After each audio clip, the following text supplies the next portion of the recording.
नमस्कार। देश प्रदेश के इस खास शो में आपका बहुत बहुत स्वागत है। मैं हूं आपके साथ जया कौशिक। बात कर रहे हैं हम न्याय की गुहार लगा रहे पहलवान खिलाड़ियों की। और हरिद्वार में गंगा में मेडल बहाने के लिए ये लोग पहुंचे और इन पहलवानों ने गंगा में अपने मेडल बहाने के इरादे को कल आखिरकार बदल दिया। किसान नेता नरेश टिकैत के समझाने बुझाने और कहने पर आखिरकार पहलवानों ने अपने मेडल गंगा में नहीं बहाए और मेडल अपने उनको सौंप दिए। पहलवानों ने अल्टीमेटम भी दिया है। बृजभूषण शरण सिंह पर कार्रवाई के लिए 5 दिन का पहलवानों ने अल्टीमेटम दिया है। इससे पहले तस्वीरें ये सामने आई थी कि जिसमें हरिद्वार पहुंचे खिलाड़ी जो हैं मेडल लेकर हरिद्वार में हर की पौड़ी पर बैठे थे, सीने से अपने मेडल को लगाए हुए थे।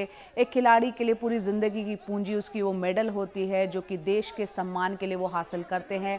और यही पहलवानों ने मेडल गंगा में बहाने का फैसला किया था। और आखिरकार नरेश टिकैत के समझाने बुझाने के बाद 5 दिन के अल्टीमेटम के साथ अभी फिलहाल उस मेडल को गंगा में बहाने का जो इरादा था पहलवानों ने वो बदल दिया। बेहद निराश और हताश करती हुई इनकी तस्वीरें कल देखने को मिली थी। वहीं लगातार बृजभूषण शरण के खिलाफ कार्रवाई की मांग कर रहे हैं जिन पर यौन उत्पीड़न का आरोप लगा है। हमने खिलाड़ियों की हुई कहा पर बहादुर होता हमारी बहादुर बेटियां है, इस तरह का कोई कदम न उठावे।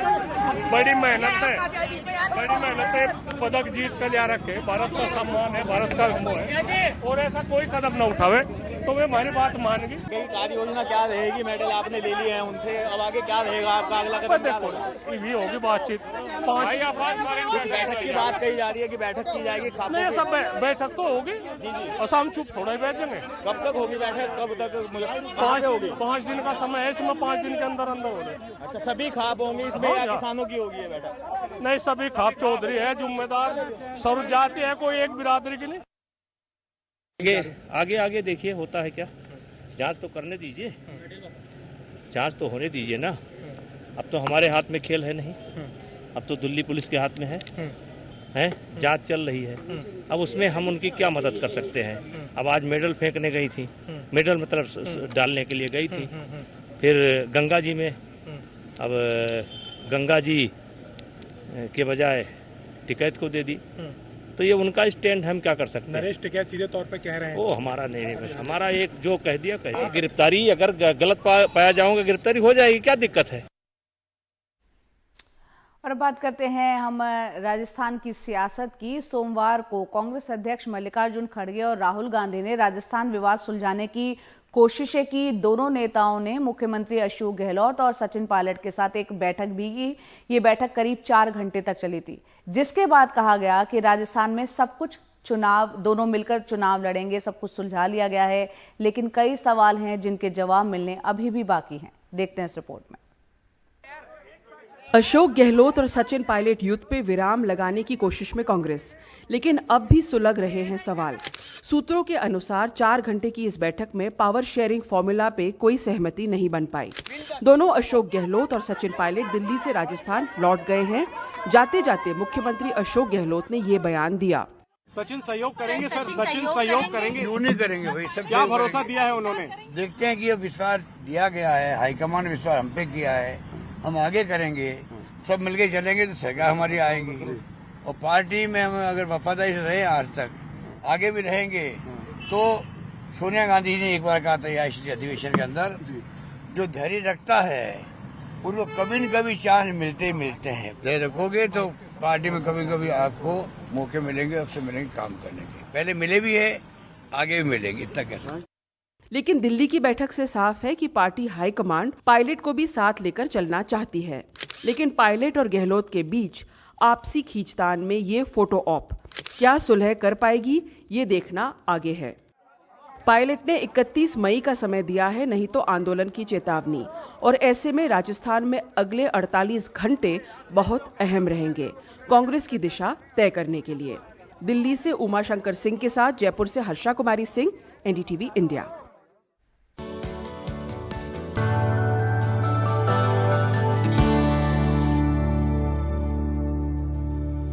देश में रोजगार के मोर्चे पर एक राहत की थोड़ी राहत की खबर है। शहरी बेरोजगारी दर में कमी आई है। शहरों में अक्टूबर से दिसंबर 2022 में बेरोजगारी दर 7.2% थी, जो कि जनवरी से मार्च 2023 में घटकर 6.8 हो गई है।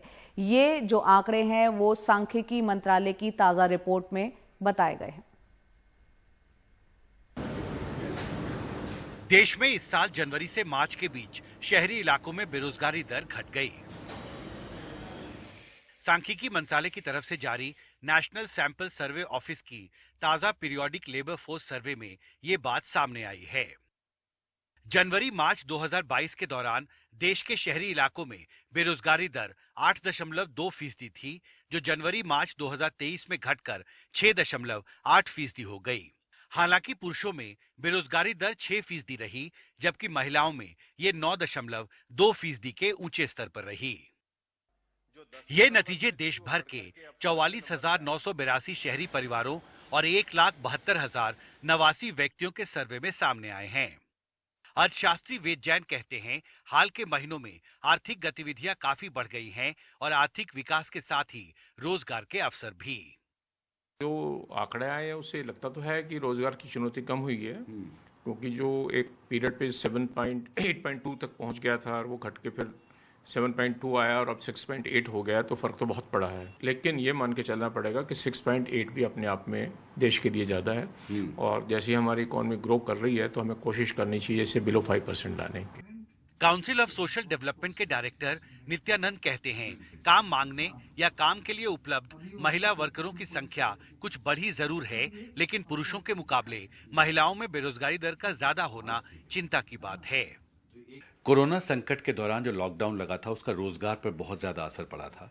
अभी जो ताज़ा आंकड़े आए हैं उसमें ये दिखाता है कि पिछले साल जनवरी से मार्च के बीच 8.2% थी अनएम्प्लॉयमेंट रेट, अब 6.8% है। आपको लगता है कि अब कोरोना के साये से जो रोजगार का संकट था, हम धीरे धीरे उससे बाहर की तरफ भी आ रहे हैं?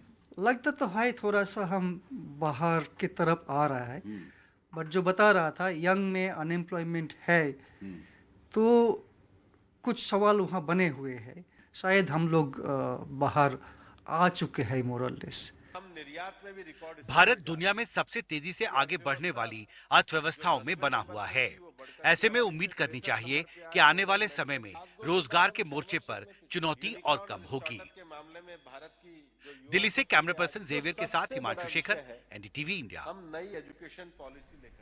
बात करते हैं चीतों की। भारत में चीतों के नए सिरे से पुनर्वास से जुड़े प्रोजेक्ट चीता को कोई खतरा नहीं है। जिन 6 चीतों की अब तक मौत हुई है, उनकी मौत स्वाभाविक वजह से हुई है। केंद्रीय वन और पर्यावरण मंत्री ने स्पष्ट किया है और ये भी साफ कर दिया है कि फिलहाल चीते मध्य प्रदेश से बाहर नहीं जाएंगे। हालांकि वन्य जीव विशेषज्ञों की राय इससे अलग है। 2 महीने में 3 शावकों सहित 6 चीतों की मौत चूक से नहीं हुई। ये मौत स्वाभाविक थी। केंद्रीय मंत्री भूपेंद्र यादव और मध्य प्रदेश के मुख्यमंत्री शिवराज सिंह चौहान की बैठक के बाद चीता प्रोजेक्ट से जुड़े आला अधिकारियों ने ये बयान दिया। कोलिशन में ही रहते हैं चीता, अकेले नहीं रहते हैं, तो जो भी कार्रवाई की गई है वो डॉक्यूमेंटेड एविडेंस के हिसाब से की गई है। चीता एक ऐसा प्राणी है जो कई हैबिटेट्स में रह सकता है। ओके। अगर आपने चीता जब हम लोग इंट्रोड्यूस कर रहे थे उसके शुरू किया आपने, अगर हमारे वीडियो क्लिप्स देखा हो तो सवानाज में भी रहता है, हाईलैंड्स में भी रहता है और घने जंगलों में भी रहता है। तो चीता अडॉप्ट कर गया है यहाँ पर, यहाँ के सिस्टम में जो है अडेप्टेड हो गया है वो, उसमें कोई दिक्कत नहीं है, शिकार कर रहा है, सब कुछ सही है। लेकिन जो भी उसकी मॉर्टेलिटी है उसके अपने कारण है, कोई कहीं चूक का कोई कारण नहीं है। लेकिन वन्य जीव विशेषज्ञों की राय जुदा है। जब चीता जा रहा है, झांसी जा रहा है, कहाँ भी जा रहा है, देखो कहाँ जा रहा है, क्यों जा रहा है, समझने की कोशिश कीजिए।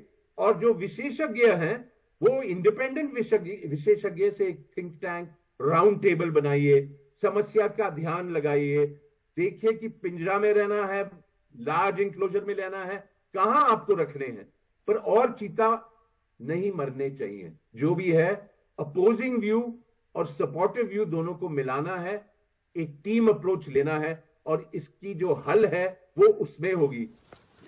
सरकार ने यह भी कहा है कि मध्य प्रदेश में चीतों के संरक्षण और प्रबंधन से जुड़े अफसरों को जल्द ही केंद्र सरकार अध्ययन प्रवास पर नामीबिया और दक्षिण अफ्रीका भेजेगी। चीता प्रोटेक्शन फोर्स बनाने के लिए केंद्र सरकार राज्य को वित्तीय मदद भी मुहैया कराएगी। सरकार ने साफ कर दिया है कि मध्य प्रदेश से कोई भी चीता फिलहाल बाहर नहीं जाएगा। इन चीतों का दूसरा घर मंदसौर का गांधी सागर सेंचुरी होगा और मुख्यमंत्री शिवराज सिंह चौहान ने राज्य के वन विभाग के अधिकारियों को इस मामले में जल्द से जल्द सारे इंतजामात करने को कहा है। भोपाल से कैमरा पर्सन रिजवान खान के साथ अनुराग द्वारी, एनडीटीवी इंडिया।